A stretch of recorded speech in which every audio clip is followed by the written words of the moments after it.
నాకు ఇష్టమైనది ఏదైనా ఉందంటే అది జర్నలిజం. ఎందుకంటే నేను కూడా 8 ఇయర్స్ ఈ ఫీల్డ్లో చాలామందికి తెలియక నేను మామూలుగా ఎక్కడి నుంచో వచ్చానని అనుకుంటారు. నేను 8 ఇయర్స్ పేపర్ ఫీల్డ్లో మార్కెటింగ్లో పనిచేశాను.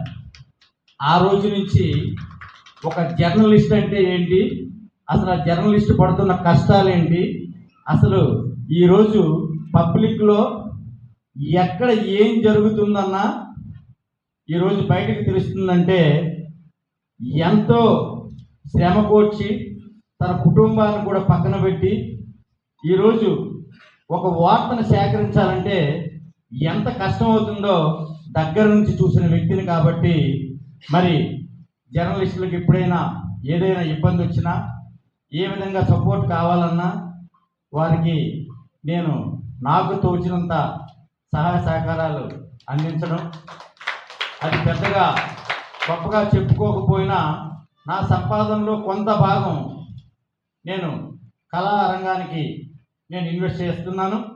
అదే రీతిలో జర్నలిజానికి కూడా ఎంతో కొంత మేలు చేయాలని ఒక ఆలోచనతో నేను ముందుకు రావడం జరిగింది. మరి అదే తరహాలో ఎంతోమందికి ఎన్నో సహాయ సహకారాలు అందించాను. మరి యాదృచ్ఛికంగా మరి నాకు మొన్న గత 2 మంత్స్ నుంచి కూడా ఏపీజేయు ఆంధ్రప్రదేశ్ జర్నలిస్ట్ యూనియన్ వాళ్ళు, అది ట్రేడ్ యూనియన్లో రెండు యూనియన్లో ఒక యూనియన్ అది, మరి వాళ్ళు ఎన్నో రకాలుగా నన్ను అడగడం జరిగింది. మరి దానికి కొంత టైం నేను తీసుకున్నాను. ఎందుకంటే ఒక బాధ్యత తీసుకునేటప్పుడు ఆ బాధ్యతని మనం సక్రమంగా నిర్వర్తించగలమా లేదా అనే ఒక ఆలోచనతో నేను కొద్ది రోజులు వెనకడి వేయడం జరిగింది. మరి జర్నలిస్టులకి ఏదైనా చేయాలంటే ఈరోజు మా చారిటబుల్ ట్రస్ట్ ద్వారా కొన్ని కార్యక్రమాలు చేస్తున్నాము. మరి అదే కాకుండా మరి ఒక యూనియన్లో ఒక మెయిన్ పోర్ట్ఫోలియో ఏదైనా వస్తే కనుక మరి ఇంకెంతో సేవ చేయొచ్చు అనే ఒక ఆలోచనతో నేను మొన్న ఒక 1 వీక్ బ్యాక్ నేను ఈ యొక్క పదవిని నేను స్వీకరించడం జరిగింది. మరి ఆ ఏపీజేయు సెంట్రల్ కమిటీకి మరి నన్ను ప్రోత్సహించిన నా సోదరులు చాలామంది ఉన్నారు.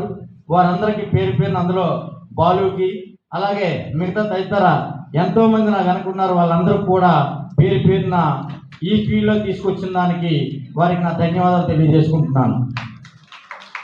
ఎందుకంటే ఈరోజు చాలామంది అనుకుంటారు ఇప్పటి వరకు యూనియన్స్ లేవా, మరి ఏపీజేయు ఎప్పటి నుంచో ఉంది కదా, మరి ఈ ఆంధ్రప్రదేశ్లో ఏపీజేయుని ఎలా ముందుకు తీసుకెళ్తారంటే దానిని కంచె లక్ష్మణరావు ఎప్పుడు కూడా మాటలతో చెప్పే వ్యక్తి కాదు, చేతలతో చేసి చూపించే వ్యక్తి. కాబట్టి ఏపీజేయు అనే కాదు, ఏ యూనియన్లో ఉన్న ఒక విలేకరి అనే వ్యక్తి, చిన్న పేపర్ అవని పెద్ద పేపర్ అవని ఎందులో ఉండి ఏ యూనియన్లో ఉన్నా సరే నేను నా వంతు సహాయ సహకారాలు ఇలాగ అందిస్తూ మరి ఏపీజేయు ద్వారా కొన్ని సమస్యలని అది తొందరలో పరిష్కరించే యోచనలో నేను కార్యాచరణని నేను రూపొందించుకొని నేను ఈ యొక్క పదవిని స్వీకరించడం జరిగింది. ఎందుకంటే ఈరోజు ఎన్నైనా చెప్పొచ్చు, ఏదైనా చెప్పొచ్చు, చెప్పడానికి మనకి ఎటువంటి ఆలోచన అవసరంలా, అది చెయ్యడానికే ఆలోచన కావాలి, ఆచరణ కావాలి, దానికి తగిన ధనం కూడా మన దగ్గర ఉండాలి. ఉంటేనే ఇవన్నీ మనం చేయగలుగుతాం. మరి ఏదైనా ఒక వ్యక్తికి మనం సహాయం అందిస్తాం అనేటప్పుడు ఆ సహాయాన్ని ఎవరో చేస్తే నేను చేస్తాను, ఎవరో ఇస్తే నేను ఇస్తాననే దానికంటే నేనే ఇవ్వగలను, నేనే ఇస్తాను అనే మాట ఎవరికైతే, ఆ ధైర్యం ఎవరికైతే ఉంటుందో వాళ్ళు ఏ పనైనా చేయగలుగుతారు. అందులో మొదటి వరుసలో నేను ఉంటానని మీకు మనవి చేస్తూ ఉన్నాను. ఎందుకంటే ఈరోజు ఎవరైతే సభ్యులు ఉన్నారో వాళ్ళందరికీ ముందు తగిన సహాయ సహకారాలు అందించి వాళ్ళ సౌకర్యాల్ని అందజేసి తదుపరి సంఘాల్లో ఎవరైతే ఉంటారో వాళ్ళందరూ కూడా నా సహాయ సహకారం అందిస్తానని కూడా నేను సభాముఖంగా తెలియజేస్తూ ఉన్నాను. అందుకు ఈ యొక్క కార్యాచరణని నేను రేపటి నుంచి ప్రారంభిస్తూ ఉన్నాను. ఎందుకంటే ఒక యూనియన్ ద్వారా అయితే 10 మంది కలిసి పనిచేస్తే ఏదైనా సాధించలేనిది ఏమీ ఉండదు. అలాగే క్రికెట్ తీసుకోండి, 11 మంది ఆ టీంలో ఉంటేనే ఆ రోజు ఆ మ్యాచ్ ఆడగలుగుతారు.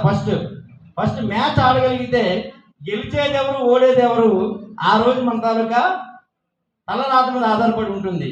ఓడిపోయిన వాళ్ళు బాగా ఆడినట్టు కాదు, గెలిచే వాళ్ళు ఆడినట్టు కాదు. ఎందుకంటే ఈ 11 మందిలో కరెక్ట్గా రాణించే వాళ్ళు ఒకరో ఇద్దరు అందులో ఆ రోజు ఉంటారు. ఒక్కొక్క రోజు ఒక్కొక్కరు రాణిస్తారు. కాబట్టి ఆ టీమ్ స్పిరిట్ అనేది కావాలి. 11 మంది 10 ప్లేసుల్లో ఉంటేనే బాల్ని క్యాచ్ చేయగలుగుతారు. మరి అలాంటి పరిస్థితుల్లో ఈ యొక్క జర్నలిజం కూడా ఎంతో ఉత్తమమైనది. మరి జర్నలిస్టు ఎందుకంటే వాళ్ళు కష్టాలు అంటే ఎన్ని విధాలు మనం చెప్పినా అది తక్కువే.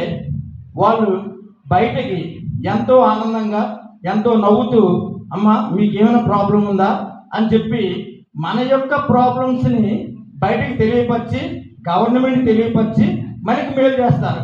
కానీ వాళ్ళకి ఈ రోజు వరకు కూడా ఒక ఇల్లు స్థలం కానీ ఒక జర్నలిస్ట్కి హెల్త్ ప్రాబ్లం వస్తే ఆ హెల్త్ రెక్టిఫై చేసే విధి విధానాలు కానీ ఒక జర్నలిస్టు తన అంటే ఎన్నో విధాలుగా ఒక ఇంట్లో ఒక కార్యక్రమం చేసుకుందాం అనుకున్నా తనకు ఎన్నో ఇబ్బందులు అనేది ఉంది. ఎందుకంటే వాళ్ళు వార్త రాస్తే ఆ మేనేజ్మెంట్ వచ్చేది ఎంత అని తెలిస్తే చాలా మందికి నవ్వు వస్తుంది.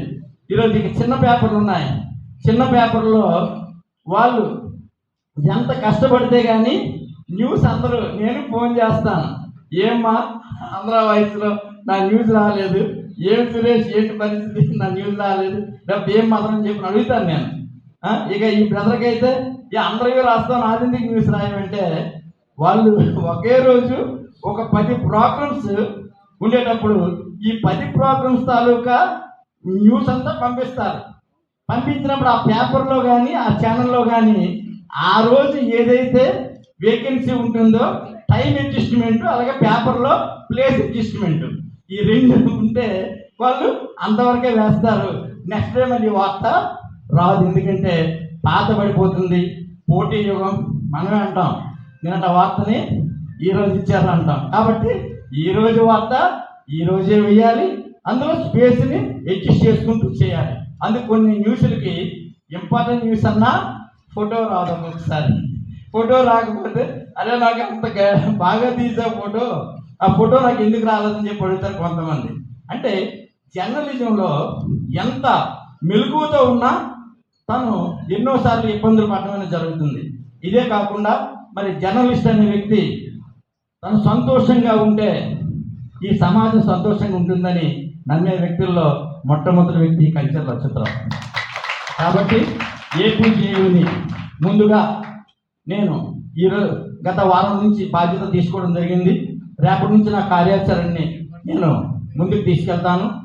ఈ తీసుకెళ్ళి ఒక 1 monthలోనే దీని తాలూకా రూపకల్పన అంతా నేను తయారు చేసి ఏపీజేయులకు వచ్చిన సభ్యులు ఎవరైతే ఉన్నారో ముందు వాళ్ళకి మాటలతో కాదు చేతలతో నేను చేసి చూపించి మిగతా సభ్యుల్ని మా సంఘంలోకి రండి, నేను మంచి చేస్తాను, మీతో పాటు 10 మంది మంచి చేద్దామని పిలిచే పద్ధతిలో నేను కార్యాచరణ తయారు చేస్తున్నాను. కాబట్టి మరి ఇటువంటి అవకాశం ఇచ్చిన ఏపీజేయు యూనియన్ వాళ్ళందరికీ మరి ఈరోజు నన్ను ఈ యొక్క పదవిలో రాణించాలని ఆశీర్వదించడానికి వచ్చిన మీ ప్రతి ఒక్కరికి పేరు పేరున అందరికీ నా నమస్కారం తెలియజేసుకుంటూ, రిలీజ్ అనేది మార్చి నెలలో ఉగాది ముందు